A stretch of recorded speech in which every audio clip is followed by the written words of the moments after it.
Linthoi leplamliba khongpam madudagi khara khajik handoklaga wa makha muk tare. Ima amadi dapunsibana aigi maramda khangliba sing ado asengba mata natte. Aina matam maduda haikiba sing ado minamba ngehaki semjin sajinba wai ngaktani. Yumasida saidangdun leiba yanaba aina haijin kibani. Ai leisana isa asigi mama oikibasu nate. Matamduda aina haikiba Ministergi masanupa amaga nushinaduna aiba moithem tawbiduna magi longdam langda thuraba matong leisana mama amagi mingthol phangadore hairubadagi aibu pamlaktabagi thawai bidraduna aibu lapthoknabu honarakpadagi leisana mama amagi mingthol phanglabadi kari haina khini khanbadagi isai thanta suicide attempt tawjanaba honakibani haiduna Imaga da punsibaga da haiki matam aduda aina wafam asi masu aiki aigi pibuk nungda mitam liba angang ase manghan kinaba kayarak harak balaikre maduda aina yakide aduna maram oiraga mangoni yelaktanaba aibu mana mi thadokduna hanab honarakani magi makuta tadanaba haiduna mafam basida chelakibani pumnamakto semjin sajinba aigi wahai ngaktani Minambani, namthakni, aigi longnam zirolni. Aina saklonaba lawduna, hingba yanaba gidamak. Imaga, thakpun sibaga da haikibani. Asengbadi, ayum amagi mau amani. Tengkhang kayata, hanjin khudin thirabi. Khongthang khudin chainatana yomlabi. Mau amani. Wai khara si haraga linthoi susut kablai. Punsibaga ibemsagadi linthoi ki wahai khara aduna linthoi da thamlamba thajab pumnamak mangkiba gum thoklari. Ibemsadi sauningbana loirabani adubu asawu pumba phathajai. Linthoi gi asengba sabsaba wari karino khangjibanina asawbudu uthoklubada matang sade khanbadagi sauninglabusu uthoktabani. Ibemsana mabukta khalli. Kari maramgi dabak asuk sawba namthagama ikhoida tawramliba. Aseng warina karino amati Kangduk lagi. Ngehak wakal kalabagi tungda masanupada ningamdaba magaloyna ni jinglai. Masanupagi pukningi ihul phajana khangba oibana ngehak tangduda ibemsado wahai ama phawba haijaba ngamda nungaitaba sakpham magaloyna na masanupadi yengjarei. Punsibudi lepliba khongpam madudagi masi mata lengdana nungi murti amagum chap yungna leptuna leiri. Punsibana khalubadi linthoisi leisabini leisana Mamagi mingthol phangadawri maga nungsinariba nupaduna ngami matagum inthokpirakpani maram aduna miyoiba magi minungsi utuna kaisu khangjajiba lanjadraba thawai adugidamak punsi sukpa khongpham hongdana leplage khalubani adubu ngasidi mahangna khalluba pumnamakto taihonaram lei linthoi ngahak kaplaba matung wa makha tarei aina sahi 12 suruk matamda aigi babado matamsida Yam kana nanariba hek tabda akiba poklaba cancer haiba laina adu naraki matamduda bababu layengna paisa mata daikide babaga mamagana nongba aphanga phangba sunomduna machaibu yokpirakpani aibu ehit amanbiraki upai leisatrabi aibu pokpi imana bababu kandi layengna paisa di leitabaki Matam maduda yang wazaki angaubi haibadu oiki mamana leikai gi amadi babagi mamana ba athapa da leiba singdaki hangba yaba khra hanglaga mateng ni zaduna bababu layengna ba hospital da buki aduna konaraktabadaki mamado mathayam saki kanbasu ngamlaroitaba laina ni khanglabasu bababu pena ba mamana hotnabadi lepkhidi Isorna mamagi awabu ubiduna mamagi mamanabi amana babagi layengpada asangba paisa pumba putopiki adubo babadi tumakkan bangamawtri ikoi pumnamak puthadokduna chatkri matamduda mamado wakal joiduna depression aduna matam khara leiki matamduda ꯃꯃꯥꯒꯤ ꯃꯃꯥꯟꯅꯕꯤ ꯑꯗꯨꯅ ꯑꯃꯨꯛꯁꯨ ꯃꯃꯥꯕꯨ ꯂꯥꯌꯦꯡꯕꯤꯗꯨꯅ ꯍꯥꯟꯅꯒꯤ ꯐꯤꯕꯝꯗ ꯍꯟꯖꯤꯟꯍꯟꯕꯤꯔꯛꯈꯤ꯫ ꯃꯇꯦꯡ ꯄꯥꯡꯕꯒꯤ ꯈꯨꯗꯣꯡꯆꯥꯕ ꯂꯧꯗꯨꯅ ꯃꯃꯥꯒꯤ ꯃꯃꯥꯟꯅꯕꯤ ꯑꯗꯨꯅ ꯑꯩꯕꯨ ꯃꯃꯧ ꯑꯣꯏꯖꯔꯒꯦ ꯍꯥꯏꯗꯨꯅ ꯃꯃꯥꯗ ꯍꯥꯏꯈꯤ꯫ ꯃꯃꯥꯁꯨ ꯑꯩꯈꯣꯏꯒꯤ ꯃꯇꯦꯡ ꯃꯌꯥꯝ ꯄꯥꯡꯕꯤꯕꯗꯨꯒꯤ ꯈꯜꯂꯒ ꯑꯌꯥꯕ ꯄꯤꯈꯤ꯫ ꯃꯃꯥꯅ ꯑꯩꯒꯤ ꯋꯥ ꯑꯝꯇ ꯇꯥꯔꯝꯗꯕ ꯃꯈꯩ ꯑꯩꯕꯨ ꯂꯝꯂꯥꯟꯕ ꯁꯛꯈꯪꯗꯕ ꯑꯗꯨꯗ ꯊꯥꯖꯈꯤ꯫ ꯅꯨꯄꯤ ꯑꯣꯏꯕꯤ ꯃꯄꯣꯛꯇ ꯄꯣꯛꯂꯨꯕꯅ ꯑꯩꯅ ꯐꯅ ꯌꯥꯅꯤꯡꯗ꯭ꯔꯕꯁꯨ ꯑꯩ ꯎꯄꯥꯏ ꯂꯩꯈꯤꯗꯦ꯫ ꯃꯇꯝ ꯄꯨꯝꯅꯃꯛꯇ ꯃꯆꯥꯒꯤꯗꯃꯛ ꯋꯥꯖꯔꯛꯂꯕꯤ ꯏꯃꯥꯒꯤꯗꯃꯛ ꯅꯤꯡꯕ ꯊꯨꯡꯍꯜꯂꯒꯦ ꯍꯥꯏꯅ ꯑꯩꯅ ꯈꯟꯈꯤ꯫ ꯏꯁꯥꯅ ꯌꯥꯅꯤꯡꯗꯅ ꯂꯨꯍꯣꯡꯕꯗꯣ ꯑꯩꯁꯨ ꯌꯥꯈꯤ꯫ ꯏꯀꯨꯏ ꯀꯨꯏꯗꯅ ꯂꯨꯍꯣꯡꯕꯒꯤ ꯃꯇꯝ ꯂꯦꯞꯅꯗꯨꯅ ꯑꯩꯕꯨ ꯁꯛꯈꯪꯗꯕ ꯅꯨꯄꯥꯗꯨꯒ ꯂꯨꯍꯣꯡꯈꯤ꯫ ꯂꯨꯍꯣꯡꯕꯒꯤ ꯅꯨꯃꯤꯠ ꯑꯗꯣ ꯑꯩꯒꯤ ꯄꯨꯟꯁꯤ ꯑꯁꯤꯅ ꯍꯤꯡꯂꯤꯕ ꯃꯈꯩꯗꯤ ꯀꯥꯎꯕ ꯉꯝꯂꯔꯣꯏꯗꯕ ꯊꯧꯗꯣꯛ ꯑꯃꯅꯤ꯫ ꯅꯨꯃꯤꯠꯇꯣ ꯑꯩ ꯂꯥꯟꯗꯤ ꯂꯥꯟꯈꯤꯗꯕꯅꯤ꯫ ꯂꯥꯟꯖꯗ꯭ꯔꯕꯤ ꯑꯩꯕꯨ ꯑꯔꯥꯟꯕ ꯇꯥꯍꯟꯕꯤꯈꯤ꯫ ꯂꯨꯍꯣꯡꯕꯒꯤ ꯇꯤꯜꯂꯝꯕ ꯃꯤꯌꯥꯝꯁꯨ ꯂꯣꯏꯅ ꯍꯟꯅꯈ꯭ꯔꯕ ꯃꯇꯝꯅꯤ꯫ ꯑꯩꯅ ꯑꯩꯒꯤ ꯀꯥꯗ ꯂꯩꯔꯤꯉꯩ ꯀꯅꯥꯒꯨꯝꯕ ꯁꯛꯈꯪꯗꯕ ꯅꯨꯄꯥ ꯑꯃ ꯑꯩꯅ ꯂꯩꯔꯤꯕ ꯀꯥꯗꯨ ꯆꯪꯂꯛꯈꯤ꯫ ꯑꯩꯕꯨ ꯌꯥꯝ ꯍꯥꯎꯇꯕ ꯃꯤꯠꯌꯦꯡ ꯑꯃꯒ ꯂꯣꯏꯅꯅ ꯌꯦꯡꯂꯒ ꯑꯩꯒꯤ ꯏꯅꯥꯛꯇ ꯆꯪꯂꯛꯇꯨꯅ ꯑꯩꯕꯨ ꯁꯔꯥꯛ ꯇꯝꯅꯕ ꯍꯣꯠꯅꯕꯤꯈꯤ꯫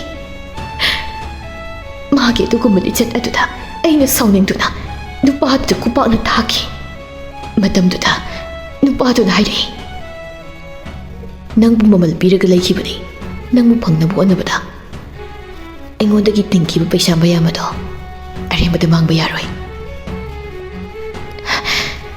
ꯅꯨꯄꯥꯗꯨꯒꯤ ꯋꯥꯍꯩꯗꯨ ꯇꯥꯔꯕ ꯃꯇꯨꯡ ꯑꯩ ꯍꯥꯏꯐꯝ ꯇꯧꯐꯝ ꯈꯪꯈꯤꯗꯦ꯫ ꯃꯥꯅ ꯉꯥꯡꯂꯤꯕꯁꯤꯡ ꯑꯗꯣ ꯀꯔꯤꯅꯣ ꯍꯥꯏꯕꯁꯨ ꯑꯩ ꯂꯧꯁꯤꯟꯕ ꯉꯝꯈꯤꯗꯦ꯫ ꯅꯨꯄꯥꯗꯨꯅ ꯑꯁꯥꯎꯕꯒꯤ ꯃꯇꯧ ꯎꯠꯂꯒ ꯑꯩꯕꯨ ꯃꯥꯒꯤ ꯑꯣꯏꯅꯕ ꯍꯣꯠꯅꯈꯤ꯫ ꯑꯩꯅ ꯀꯞꯇꯨꯅ ꯍꯥꯏꯖꯈꯤ, ꯅꯨꯄꯤ ꯑꯣꯏꯕꯒꯤ ꯏꯖꯠꯄꯨ ꯀꯟꯖꯅꯕꯒꯤꯗꯃꯛ꯫ ꯃꯇꯝ ꯑꯗꯨꯗ ꯑꯩꯒꯤ ꯋꯥ ꯑꯃꯇ ꯃꯍꯥꯛꯅ ꯇꯥꯕꯤꯈꯤꯗꯦ꯫ ꯑꯩꯅ ꯀꯞꯇꯨꯅ ꯑꯩꯒꯤ ꯊꯋꯥꯏ ꯀꯟꯕꯤꯔꯕꯗꯤ ꯈꯟꯖꯗꯨꯅ ꯌꯨꯝꯗꯨꯗ ꯂꯩꯔꯤꯕ ꯃꯤꯁꯤꯡ ꯑꯗꯣ ꯇꯥꯅꯕ ꯀꯟꯅ ꯂꯥꯎꯈꯤ꯫ ꯃꯇꯝꯗꯨꯗ ꯀꯅꯥꯅꯁꯨ ꯑꯩꯒꯤ ꯋꯥ ꯑꯃꯇ ꯇꯥꯕꯤꯈꯤꯗꯦ꯫ ꯅꯨꯄꯥꯗꯨꯒꯤ ꯃꯈꯨꯠꯇꯒꯤ ꯑꯩ ꯅꯥꯟꯊꯣꯛꯇꯨꯅ ꯆꯦꯟꯅꯕꯒꯤ ꯎꯄꯥꯏ ꯂꯩꯈꯤꯗꯦ꯫ ꯅꯨꯄꯥꯗꯨꯅ ꯑꯩꯕꯨ ꯁꯔꯥꯛ ꯇꯝꯒꯦ ꯇꯧꯔꯛꯄꯗ ꯅꯨꯄꯥ ꯑꯃ ꯑꯩꯒꯤ ꯀꯥꯗꯨꯗ ꯆꯪꯂꯛꯇꯨꯅ ꯃꯈꯨꯠꯇ ꯄꯥꯏꯔꯛꯄ ꯌꯨ ꯕꯣꯇꯜ ꯂꯤꯛꯂꯤꯒꯤ ꯒ꯭ꯂꯥꯁ ꯑꯗꯨꯅ ꯅꯨꯄꯥꯗꯨꯒꯤ ꯃꯀꯣꯛꯇ ꯊꯣꯝꯈꯤ꯫ ꯅꯨꯄꯥꯗꯣ ꯌꯨ ꯐꯖꯅꯁꯨ ꯉꯥꯎꯈꯤ꯫ ꯐꯖꯅ ꯐꯥꯎꯕ ꯂꯦꯞꯄ ꯉꯝꯂꯝꯗꯦ꯫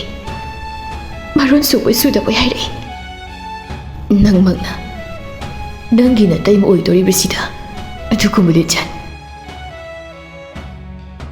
ꯋꯥꯍꯩꯗꯣ ꯍꯥꯏꯔꯒ ꯃꯁꯥ ꯐꯥꯎꯕ ꯆꯨꯝꯅ ꯂꯦꯞꯄ ꯉꯝꯗꯕ ꯃꯍꯥꯛꯅ ꯑꯩꯒꯤ ꯏꯖꯠ ꯃꯥꯡꯍꯟꯅꯕ ꯍꯣꯠꯅꯔꯤꯕ ꯅꯨꯄꯥꯗꯨ ꯐꯨꯔꯝꯃꯤ꯫ ꯃꯇꯝꯗꯨꯗ ꯑꯩ ꯚꯥꯞ ꯇꯞꯅ ꯇꯥꯔꯛꯈꯤ꯫ ꯌꯨ ꯉꯥꯎꯕ ꯅꯨꯄꯥꯗꯨꯒꯤ ꯃꯅꯥꯎ ꯅꯨꯄꯥꯅꯤ ꯑꯩꯕꯨ ꯃꯥꯡꯍꯟꯅꯅꯕ ꯍꯣꯠꯅꯔꯤꯕꯗꯣ꯫ ꯑꯗꯨꯒ ꯌꯨ ꯉꯥꯎꯔꯤꯕ ꯅꯨꯄꯥꯗꯨꯅ ꯑꯩꯒꯤ ꯏꯄꯨꯔꯣꯏꯕ ꯑꯣꯏꯒꯗꯧꯔꯤꯕ ꯁꯛꯈꯪꯗꯕ ꯅꯨꯄꯥꯗꯨꯅꯤ ꯍꯥꯏꯕ꯫ ꯃꯥ ꯑꯩ ꯂꯨꯍꯣꯡꯂꯕꯁꯨ ꯅꯨꯄꯥꯗꯨꯒ ꯂꯨꯍꯣꯡꯗ꯭ꯔꯤꯉꯩ ꯃꯃꯥꯡꯗ ꯑꯃꯨꯛꯇ ꯎꯅꯈꯤꯗ꯭ꯔꯤ꯫ ꯂꯨꯍꯣꯡꯕꯒꯤ ꯃꯟꯗꯣꯞ ꯃꯌꯥꯏꯗ ꯐꯥꯎꯕ ꯑꯩꯒ ꯂꯨꯍꯣꯡꯂꯤꯕ ꯅꯨꯄꯥꯗꯨꯗ ꯍꯟꯅ ꯐꯥꯎꯕ ꯌꯦꯡꯂꯨꯗꯕꯅ ꯑꯩꯒꯤ ꯏꯖꯠ ꯀꯟꯕꯤꯔꯤꯕ ꯃꯍꯥꯛꯇꯣ ꯑꯩꯒꯤ ꯏꯄꯨꯔꯣꯏꯕꯅꯤ ꯈꯪꯗꯕꯅꯤ꯫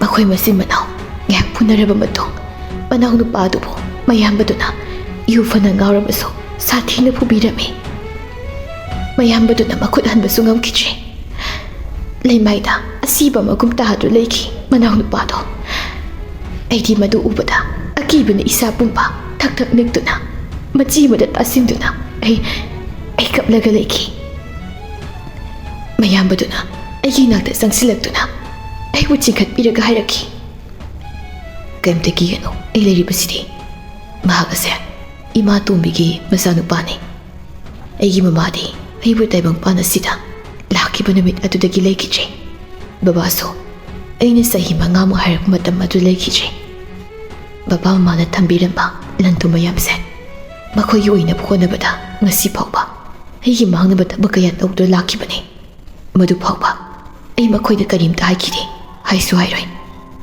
ꯁꯤꯕꯗ ꯄꯨꯕ ꯌꯥꯔꯣꯏꯗꯕ ꯂꯟ ꯊꯨꯝ ꯈꯔꯁꯤꯒꯤꯗꯃꯛ ꯑꯩ ꯑꯗꯨꯒ ꯍꯛꯅ ꯋꯥꯈꯜ ꯄꯤꯛꯁꯤꯟꯒꯗꯕ ꯅꯠꯇꯦ꯫ ꯑꯩꯁꯦ ꯑꯁꯨꯝꯅ ꯌꯨ ꯊꯛꯂꯝꯕ ꯅꯠꯇꯦ ꯏꯃꯥ ꯇꯣꯝꯕꯤꯁꯤꯅ ꯁꯤꯟꯗꯨꯅ ꯑꯩꯕꯨ ꯌꯨꯗ ꯏꯗꯤꯛ ꯆꯨꯕ ꯃꯤꯁꯛ ꯑꯃ ꯑꯣꯏꯅ ꯍꯣꯠꯅꯈꯤꯕꯅꯤ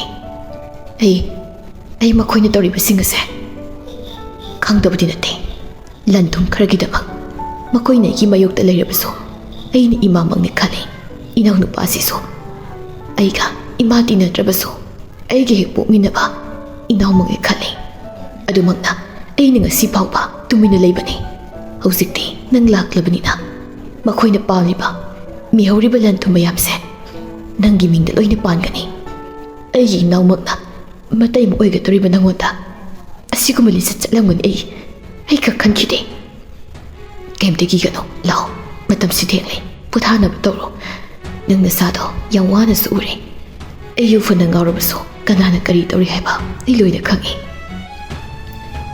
ꯋꯥꯍꯩꯗꯣ ꯍꯥꯏꯕ ꯍꯦꯛ ꯂꯣꯏꯔꯛꯄꯗ ꯉꯁꯥꯏ ꯒ꯭ꯌꯥꯟ ꯇꯥꯗꯨꯅ ꯂꯩꯔꯤꯕ ꯃꯅꯥꯎ ꯅꯨꯄꯥꯗꯣ ꯍꯧꯒꯠꯂꯛꯇꯨꯅ ꯃꯕꯨꯛꯇ ꯌꯦꯞꯂꯝꯕ ꯊꯥꯡ ꯑꯃ ꯁꯠꯇꯣꯔꯛꯂꯒ ꯊꯥꯡꯗꯨ ꯄꯥꯏꯔꯒ ꯆꯦꯟꯁꯤꯜꯂꯛꯇꯨꯅ ꯇꯨꯡꯂꯣꯝꯗꯒꯤ ꯃꯌꯥꯝꯕꯗꯨꯗ ꯊꯥꯡ ꯑꯗꯨꯅ ꯍꯟꯖꯤꯟ ꯍꯟꯖꯤꯟ ꯊꯤꯜꯂꯝꯂꯒ ꯀꯥꯞꯇꯨꯒꯤ ꯆꯦꯟꯊꯣꯛꯈꯤ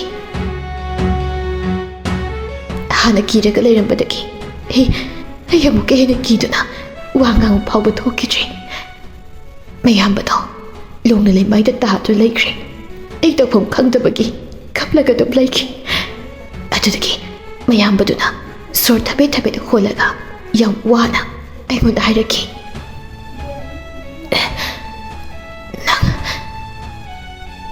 ꯅꯪ ꯌꯨꯝ ꯑꯁꯤ ꯊꯥꯗꯣꯛꯇꯨꯅ ꯆꯠꯈ꯭ꯔꯣ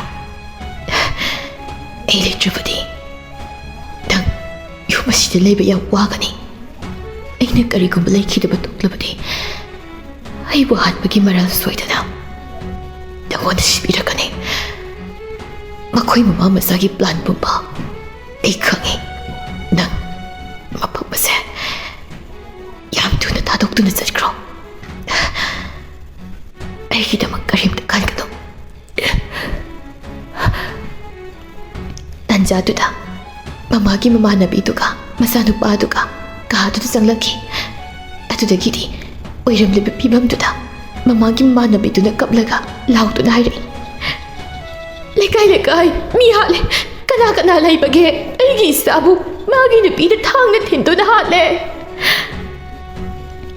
ꯋꯥꯍꯩꯗꯨ ꯇꯥꯕꯗ ꯑꯩ ꯂꯋꯥꯏ ꯂꯨꯇꯣꯟ ꯁꯥꯠꯈ꯭ꯔꯦ ꯑꯗꯨꯗꯒꯤ ꯃꯆꯥꯅꯨꯄꯥ ꯑꯍꯜ ꯑꯗꯨꯅ ꯑꯩꯉꯣꯟꯗ ꯌꯦꯡꯂꯒ ꯍꯥꯏꯔꯛꯏ ꯅꯪ ꯆꯦꯟꯈ꯭ꯔꯣ ꯃꯐꯝ ꯑꯁꯤ ꯊꯥꯗꯣꯛꯇꯨꯅ ꯅꯠꯇ꯭ꯔꯕꯗꯤ ꯅꯪ ꯌꯥꯝ ꯋꯥꯍꯧꯔꯅꯤ ꯑꯩꯅ ꯍꯥꯏꯕꯁꯦ ꯅꯪ ꯌꯥꯎ ꯂꯥꯟꯖꯗ꯭ꯔꯕꯤ ꯅꯪꯕꯨ ꯑꯋꯥꯐꯝꯗ ꯁꯣꯏꯗꯅ ꯇꯥꯒꯅꯤ ꯃꯤ ꯑꯣꯏꯔꯕꯁꯨ ꯃꯈꯣꯏꯁꯤꯡ ꯑꯁꯦ ꯃꯤꯒꯤ ꯋꯥꯈꯜ ꯆꯦꯟꯕ ꯃꯤ ꯑꯃꯠꯇ ꯅꯠꯇꯦ ꯁꯥ ꯉꯥꯛꯇꯅꯤ ꯅꯪ ꯃꯐꯝ ꯑꯁꯤꯗꯒꯤ ꯊꯨꯅ ꯆꯠꯈ꯭ꯔꯣ ꯑꯗꯨꯗꯒꯤ ꯑꯩ ꯃꯐꯝ ꯑꯗꯨ ꯊꯥꯗꯣꯛꯇꯨꯅ ꯑꯩꯒꯤ ꯊꯋꯥꯏ ꯀꯟꯖꯅꯕ ꯆꯦꯟꯊꯣꯔꯛꯈꯤ ꯑꯗꯨꯗꯒꯤ ꯃꯃꯥꯗꯨꯅ ꯃꯆꯥꯅꯨꯄꯥ ꯑꯇꯣꯝꯕꯗꯨꯗ ꯑꯩꯕꯨ ꯐꯪꯅꯕ ꯇꯥꯅꯧ ꯍꯥꯏꯕꯗꯒꯤ ꯑꯩꯕꯨ ꯇꯥꯟꯅꯔꯛꯈꯤ ꯑꯩꯒꯤ ꯊꯋꯥꯏ ꯀꯟꯅꯅꯕ ꯑꯩ ꯑꯃꯝꯕ ꯑꯍꯤꯡ ꯑꯗꯨꯗ ꯌꯨꯝ ꯐꯥꯎꯕ ꯆꯦꯜꯂꯛꯈꯤ ꯃꯅꯥꯎ ꯅꯨꯄꯥꯗꯣ ꯃꯇꯦꯛ ꯈꯔ ꯇꯥꯟꯅꯔꯛꯂꯝꯂꯒ ꯑꯗꯨꯃꯛ ꯇꯥꯟꯅꯔꯛꯈꯤꯗ꯭ꯔꯤ ꯑꯩ ꯌꯨꯝ ꯌꯧꯔꯒ ꯃꯃꯥꯗ ꯋꯥꯔꯤ ꯄꯨꯝꯕ ꯂꯤꯔꯤ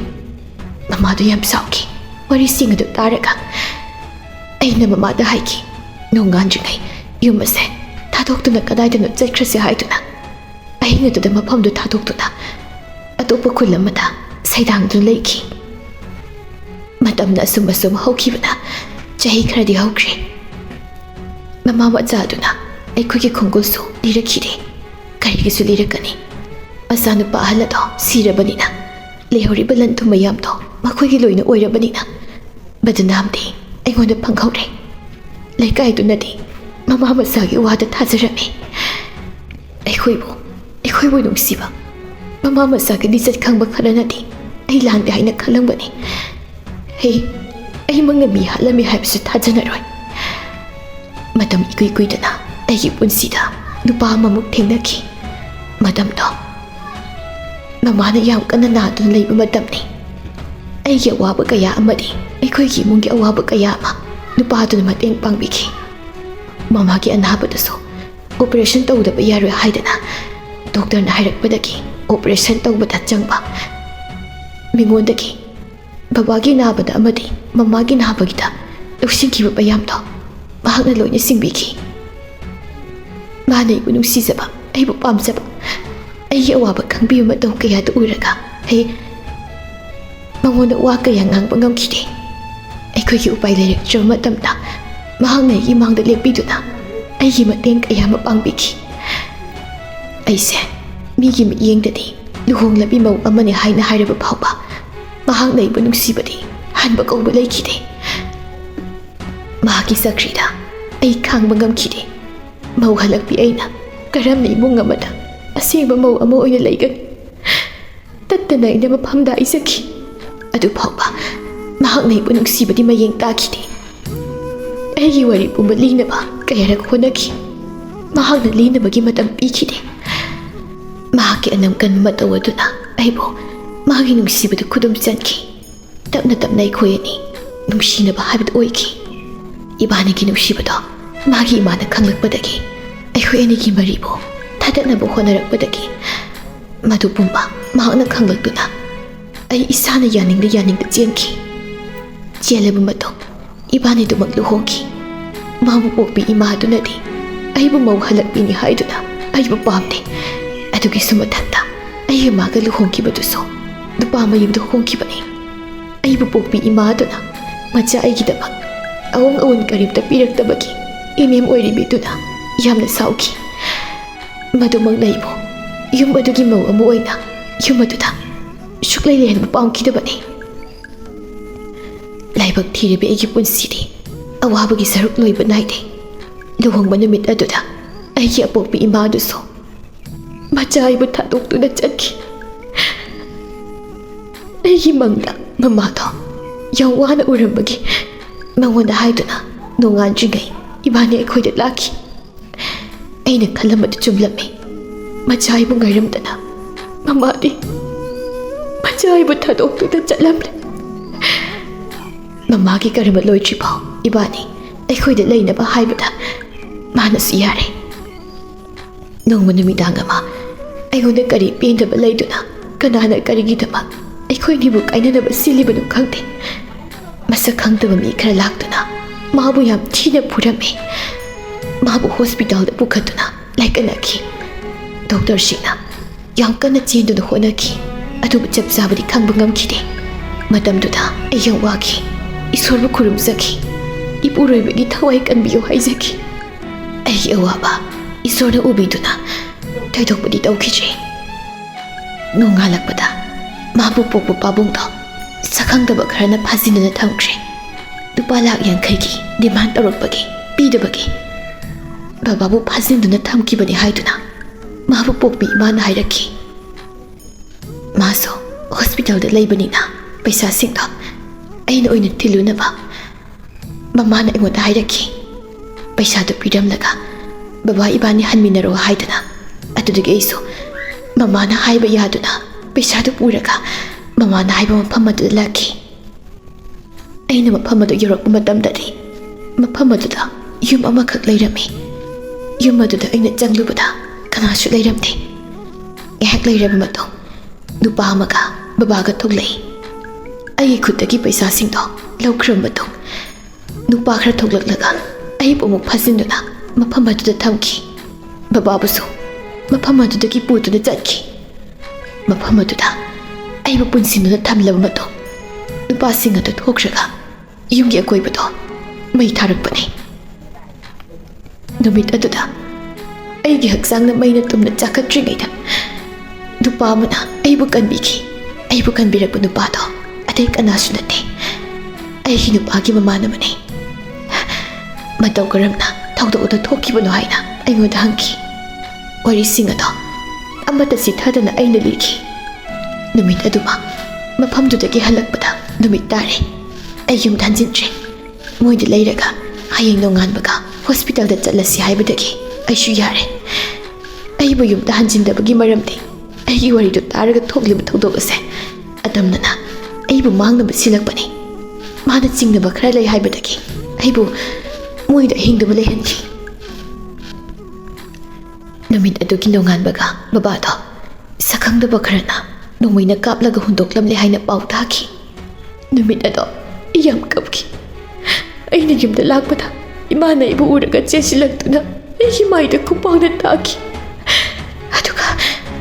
aduga sumna hairei maha tau ngambi nang lakpadagi imung ase kangkong saire maha oktabi mau halakpi nang na yum sigi chatpikro amukhana yum asida nang khongul tarakano nang hek lakpadagi yum asida tholiba thodok wathok mayam ase aigi isa nupa dusu nang larubadagi sifam nafam khangdana hospital da laikana do lairedana aina nangwada aigi pure bukan nam paisa singdo puraga chalo haida chakraga paisa sing adu puraga nang kadai da chalubagi nang na matam sana paisa sing adu piram labati ngasi aina ipureba kainari base kainaram gadra nang na maram oiraga aigi pureba kainabani haujikti nang pelaba natra nang pelo aina lukrabi oiraga nang pelo ima karino haipiri wafam adubo ai mafam aduda wa haiba loijringai imana aigi sampai tun chinglaga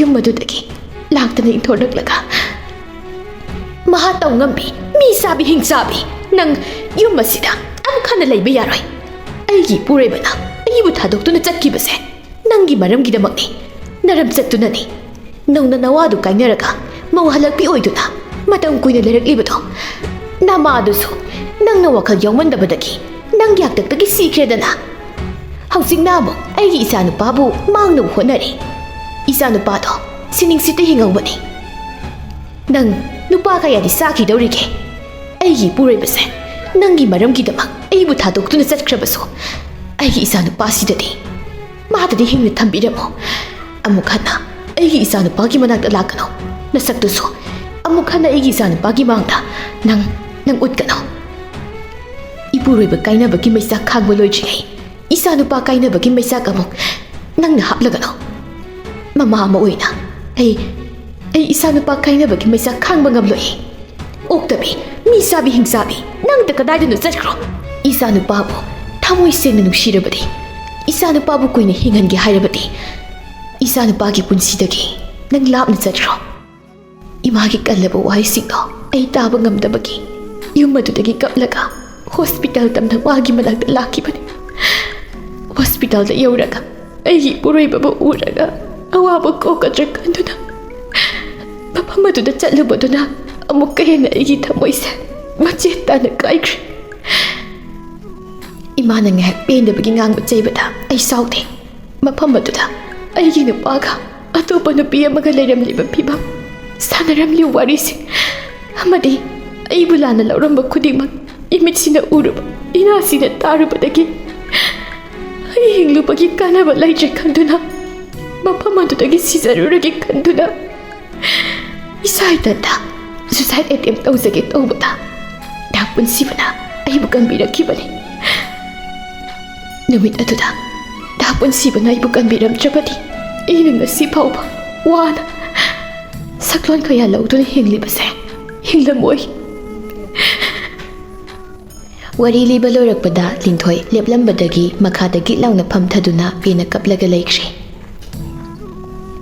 wari singadu taraga punsiba walan amta ngangkhidre tanjaduda ningsing lembana thongjin mapanda leplaga tumina leplaga leirambadu uraktuna punsibana ningsing lembagi manakta sangsinduna mathada chena nushina konsilaga ningsing lembabu pangkatlaga imungda pusinduna sangkhre ibem sasu leptuna leirambadagi wari singdu taraba matung linthoi ki manakta tamna sangsilaktuna makhada phamduna kaplaga leiriba linthoi bu chingkhatpiraga linthoi ki maithongda kaplubagi mapitana pumso sotun leiriba pirang sing adu iliba phidu ki phiji duna nushina taithok piraga